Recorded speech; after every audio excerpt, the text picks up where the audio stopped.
नमस्कार मंडळी। तमालपत्र हे आपण नेहमीच्या जेवणात वापरतो। पुलाव, गरम मसाला याच्यात अगदी अगत्याने आपल्याला ते वापरायला लागतं। तसंच त्याचे काही औषधी गुण पण आहेत। आपल्या कोकणात बऱ्याचशा लोकांच्या घरी या तमालपत्राचं झाड असतं। तसंच आमच्याकडे पण तमालपत्राचं झाड आहे आणि माझ्या घरातलं तमालपत्र आता संपलेलं आहे, तर ते आणायला मी जाते।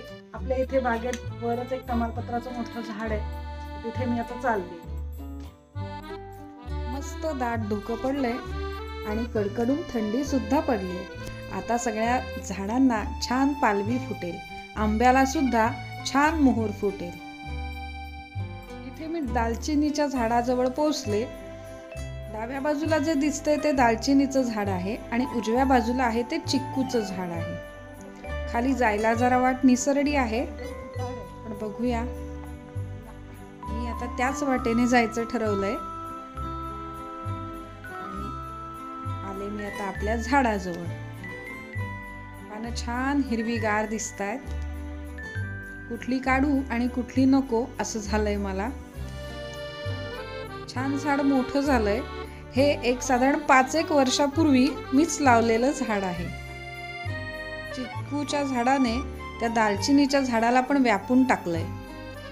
एक परडीभर पानं काढली की ती मला व्यवस्थित अगदी पुरून जातील। पटापट मी पानं वेचत होते, कारण मला घरातलं काम देखील अजून आवरायचं होतं। हे झाड दालचिनीचं झाड म्हणून देखील ओळखलं जातं। त्याची पानं तमालपत्र म्हणून वापरायची आणि खोडं दालचिनी म्हणून वापरायची। पण आपलं हे झाड थोडं लहान असल्यामुळे खोड तेवढं अजून मजबूत झालं नाहीये, त्याच्यामुळे फक्त पानांचाच वापर छान होतो। येताना या निसरड्या भागातून आले होते, पण आता जाताना काही मी जाणार नाहीये तिथून, या सपाट भागातून जाणार आहे।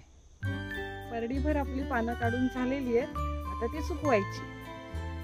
हे नवीनच बांधकाम केलेलं असल्यामुळे जायला थोडं जपूनच लागणार आहे। मस्त धुक्यात खूप छान वाटतंय। आता ती सगळी पानं घेऊन मी घरी आले।